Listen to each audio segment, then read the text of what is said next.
All right, so next section is very interesting actually, and I'm going to just record it in one go because I'm so confident that this is very easy to understand. So let's start with curves primitives. The first node we have is arc. And what does arc do? Well, it creates an arc. As you can see on your screen, it creates an arc. And let me get rid of group input for now.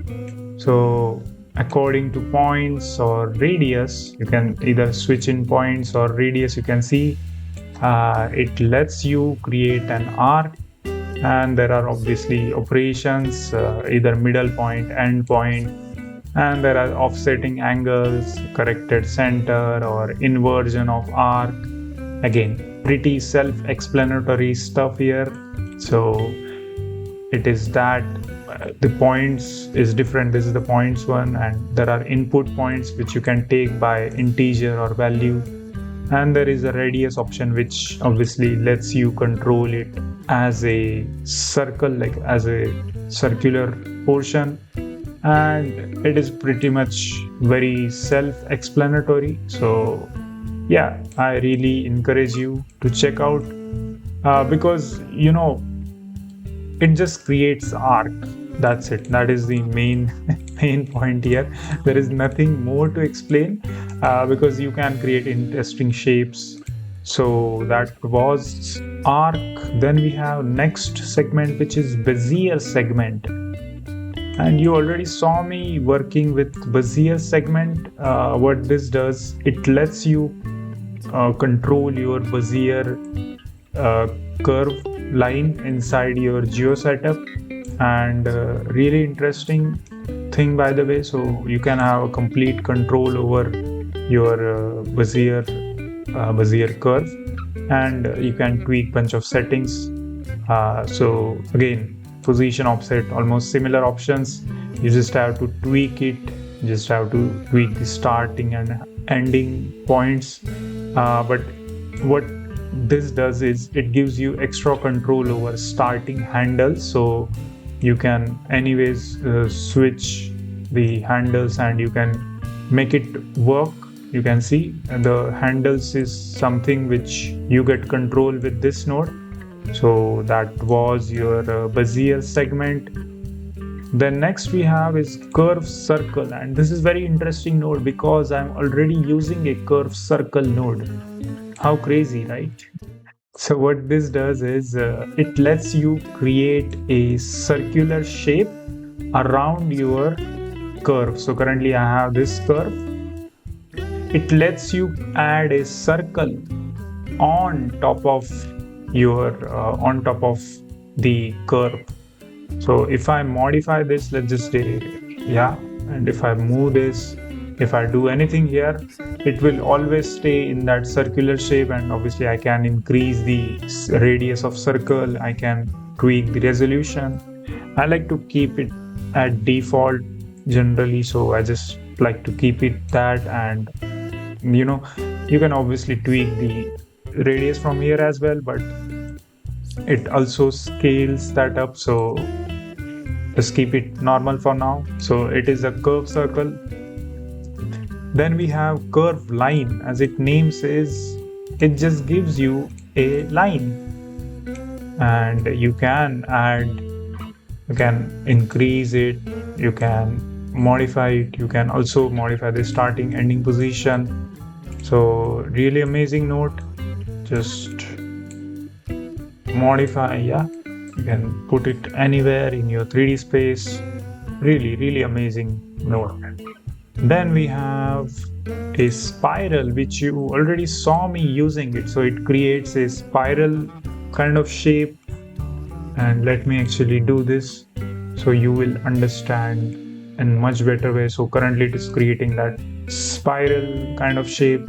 But if I increase the rotation, it increases the density of the rotation, and I can tweak the starting radius, ending radius, and overall height of the spring. So you can create a really amazing spring-like structure.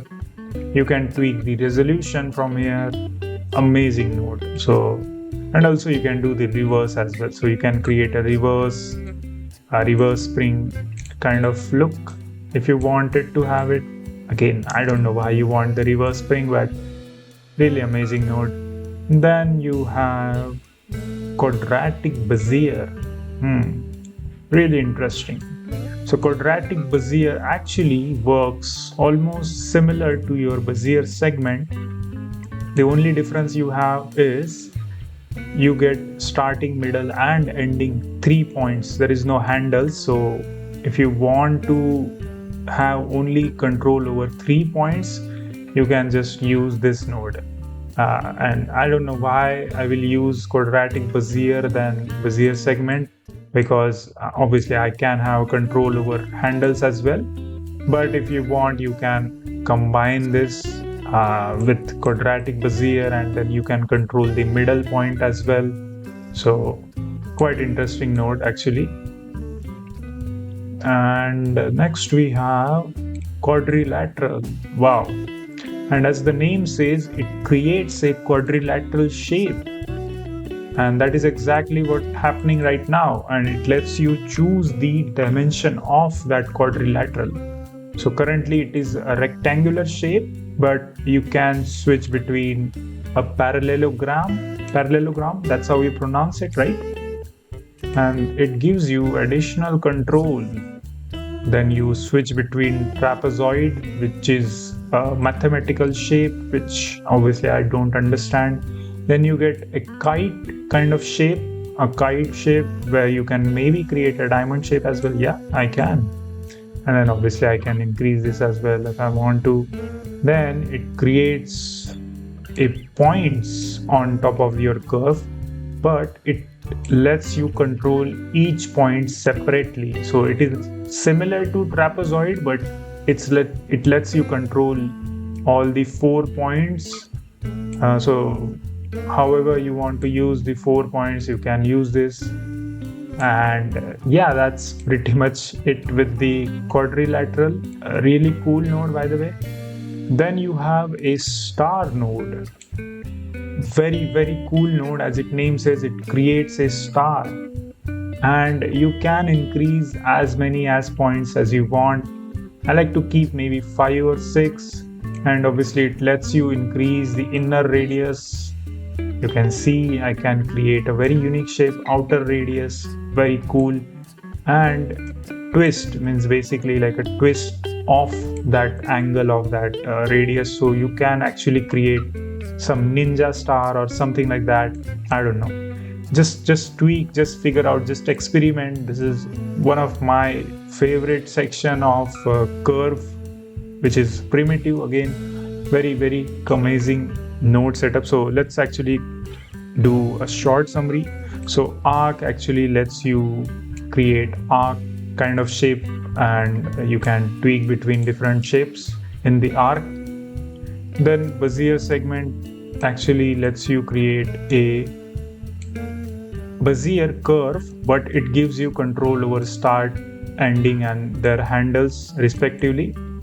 Then you have a curve circle, which you already saw me using it. So it actually creates a circle on top of the existing curve you have. So that is curve circle. Then I guess you have curve line, if I'm not wrong. Where is it? In the curve, primitive curve line, yeah. Then you have curve line, which add a curve line. That's it. That is the curve line. Then you have a spiral, which is very interesting because it adds a spiral, and you can create a spring-like structure. Very amazing. Then you have Quadratic Bézier, which have a little extra control, which is like starting and middle and ending point. So it gives you a middle point, and then obviously you can tweak the resolution as well. Very cool. Then you have Quadrilateral, which is a big deal because you can create different kind of shapes, parallelogram, trapezoid, kite, and it also gives you a custom control over points. So if you want to create a very unique and very unseen kind of look, which is very uneven kind of look, then you can use quadrilateral. And obviously our last and my favorite is star, which lets you create very unique star like shapes, and we can twist it. We can maybe create something like this. I don't know, I like to use with even three. With the three you can create that Naruto eye kind of thing. It's really cool. So yeah, that's it. Thanks for watching. Like and share this video and subscribe to channel so you don't miss the next part.